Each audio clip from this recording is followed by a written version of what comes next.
بھائی سیدھا ایک آدمی کھڑا ہوگا، آپ یہاں پر رکھے گا تو کہاں آ رہا ہے؟ سینے پر آ رہا ہے۔ فطرت یہی کہہ رہی ہے، عقل یہی کہہ رہی ہے، حدیث یہی کہہ رہی ہے، نقل عقل یہی کہہ رہی ہے کہ جب اس کے اوپر ہاتھ رکھے گا، بازو پکڑے گا، تو پھر ایسی صورت میں آٹومیٹکلی ہاتھ سینے پر آ جائے گا۔ اگر رس یہاں بھی رکھتا ہے، اسے پکڑتا ہے، زیادہ سے زیادہ نیچے کرے تو کہاں جائے گا؟ لیکن حدیث میں نے آپ کو سنا دیا، حدیث کو سنا دیا، نیچے زیادہ تک کرے گا تو کہاں تک جائے گا؟ اور یہ نیچے کرے گا تو کہیں بھی جا سکتا ہے نا؟ یہاں پکڑے تو کہیں بھی جا سکتا ہے، اللہ والا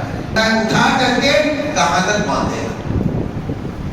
تو اس زمن میں پہلے حضرت علی رضی اللہ تعالیٰ عنہ سے ایک روایت مروی ہے جو سنن ابی داؤد کتاب الصلاۃ کے اندر موجود ہے، وہ روایت میں آپ کے سماعتوں کے حوالے کرتا ہوں، اور اس میں دیکھتے ہیں کہ حضرت علی کی روایت کیا ہے۔ علی رضی اللہ تعالیٰ عنہ قال من السنة وضع الكف على الكف تحت السرة۔ حضرت علی کی طرف ایک روایت منسوب ہے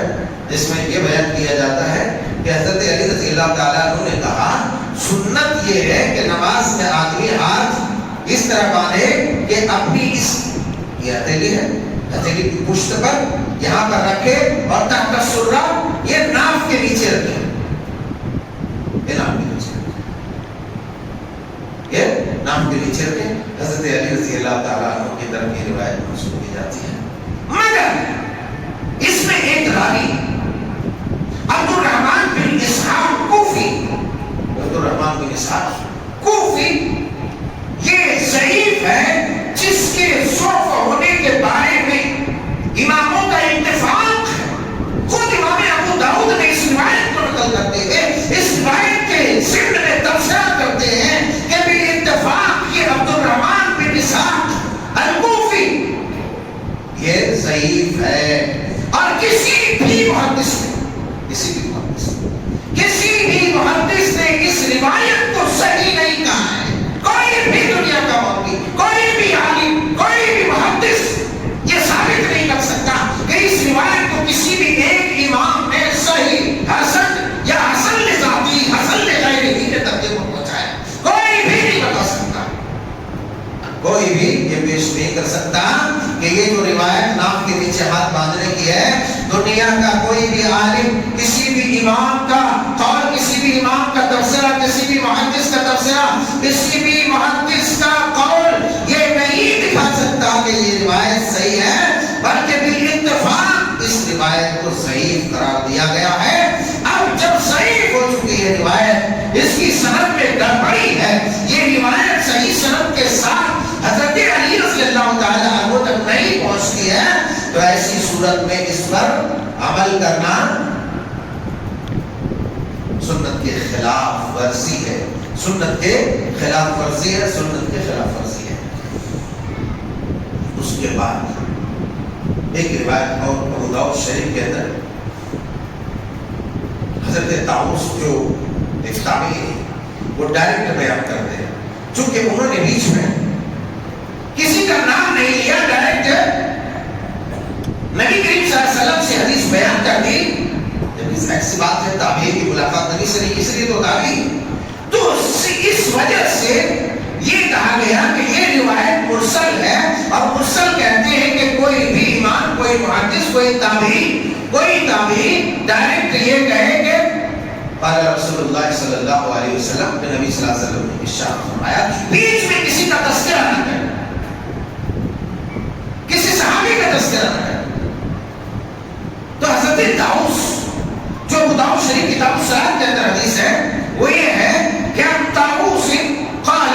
كان رسول الله صلی اللہ علیہ وسلم يضع يده اليمنى على اليسرى ثم يشد بينهما على صدره۔ یہ ابو داؤد شریف کتاب الصلاۃ کی حدیث ہے۔ اس کا معنی یہ ہوا کہ حضرت طاؤس کہتے ہیں کہ نبی کریم صلی اللہ علیہ وسلم جب نماز ادا فرماتے، جب نماز پڑھتے، نماز ادا کرتے، تو آپ اپنی نماز میں اپنے ہاتھوں کو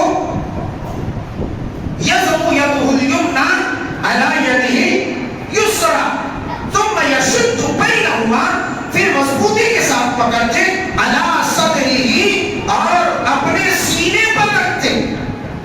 اپنے سینے پر رکھتے،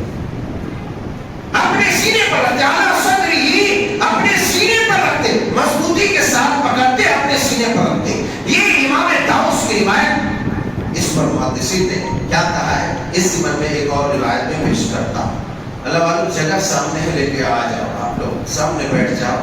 مجھے آپ لوگ بہت ڈسٹرب کرتے ہیں، اس کے لیے بہت بہت شکریہ آپ لوگوں کا، بار بار ڈسٹرب کرتے ہیں، ہر جمعہ کو ڈسٹرب کرتے ہیں، یہ صحیح نہیں ہے۔ اب میں حدیث بیان کر رہا ہوں، کیا پوائنٹس کیا نکات آپ لوگ سمجھتے ہیں کہ یہ چوچو کا مربع ہے، آؤ اور کب کھا لو، ختم کر دو۔ ارے حدیث کے ایک ایک لفظ کو مائنڈ سیٹ کرنا، ایک ایک پوائنٹ کو مائنڈ سیٹ کرنا، یہ کوئی چوچو کا مربع، یہ بچوں کا کھیل نہیں ہے اللہ والوں، یہ کھیل نہیں ہے۔ تب ہر کوئی جو ہے شورما بن جاتا تھا اور ممبر و محراب کو سنبھال لیتا تھا۔ حدیثوں کو بیان کرنا اور اس کے پوائنٹس نکات کو بیان کرنا کوئی کھیل نہیں ہے۔ تو آپ لوگوں کی صورت حال دیکھتا ہوں تو کچھ نہ کچھ ذہن سے نکل ہی جاتا ہے، کبھی حدیثی ذہن سے نکل جاتی، کوئی میں بیان کرنے والا یہ تھا، جب خطبہ ختم ہوتا ہے تو بعد میں یاد آتا ہے میں تو بیان ہی نہیں کیا کروں گا، آپ کو ثواب ملے گا، اس کا آپ کا فائدہ ہوگا۔ جو حدیث نہیں آئی آپ نہیں سن سکے، تو اگر آپ لوگ عقل والے ہیں، ہوش والے ہیں، بڑے اچھے لوگ ہیں، تو ذرا سامنے دیکھ کر کے آپ خود بیٹھ جائے۔ ہمارے شیخ عبدالشکور حسین رحمۃ اللہ علیہ، ان کی مسجد میں جو خطبہ ہوتا تھا تو مئو کے مدارس کے تمام زیادہ تر طلبا، چھوٹی مسجد تھی، 11 بجے سے آ کر کے بیٹھ جاتے تھے۔ اذان کے بعد کوئی بھی آتا تو اس کو کبھی بھی مسجد میں جگہ نہیں ملتی، معلوم ہے، ہم لوگ کھڑے ہوتے تھے ایسے سیمنٹ کر کے، صحیح سے رکوع سجدہ نہیں ہوتا، رکوع سجدہ نہیں ہوتا، لیکن آپ کو کہنے کی ضرورت ہی نہیں پڑتی تھی، لوگ آپ کے سامنے بیٹھ جاتے تھے۔ بہرحال آپ لوگ بھی اچھے لوگ ہیں، لہٰذا آپ لوگ آئندہ خیال کیجیے، کیونکہ مجھے تو بالکل صحیح نہیں لگ رہا اور ڈسٹرب ہو جاتا ہوں، ڈسٹرب ہو جاتا ہوں۔ آپ لوگ ایسا کریں گے تو آپ کا نقصان ہوگا، میرا کچھ نہیں ہوگا۔ بہرحال کہتے ہیں کہ نماز میں آپ سینے پر ہاتھ باندھتے اور دائیں ہاتھ کو بائیں ہاتھ کے اوپر رکھتے اور پھر اسے مضبوطی کے ساتھ پکڑتے، ثم یشد بینہما، مضبوطی کے ساتھ پکڑتے۔ ایک اور روایت ہے آپ علیہ السلام وائل بن حجر رضی اللہ تعالیٰ عنہ کی، حضرت وائل بن حجر رضی اللہ تعالیٰ عنہ کی روایت ہے، کہتے ہیں کہ نماز میں نبی کریم صلی اللہ علیہ وسلم ہاتھ باندھتے تھے، وضع يده اليمنى على ظهر كفه اليسرى والرسغ والساعد۔ آپ علیہ السلام نماز میں ہاتھ باندھتے تھے اور آپ کے ہاتھ باندھنے کی کیفیت یہ ہوتی کہ دائیں ہاتھ کی ہتھیلی بائیں ہاتھ کے ہتھیلی کی پیٹھ پر، على ظهر كفه اليسرى، یہ ہتھیلی ہے، یہ اس کی پیٹھ ہے، اس پر رکھتی۔ پھر فرمایا آپ ورس پر، کلائی پر رکھتے،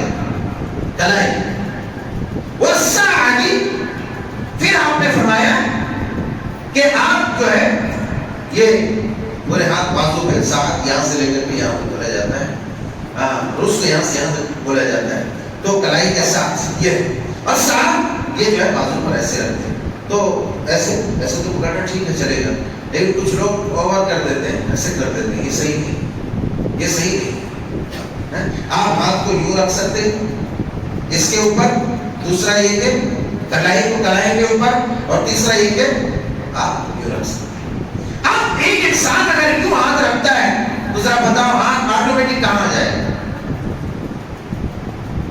ہاتھ کہاں آ رہا ہے بھائی؟ سیدھا ایک آدمی کھڑا ہوگا، ہاتھ یہاں پر رکھے گا تو کہاں آ رہا ہے؟ سینے پر آ رہا ہے۔ فطرت یہی کہہ رہی ہے، عقل یہی کہہ رہی ہے، حدیث یہی کہہ رہی ہے، نقل یہی کہہ رہی ہے کہ جب اس کے اوپر ہاتھ رکھے گا، بازو پکڑے گا،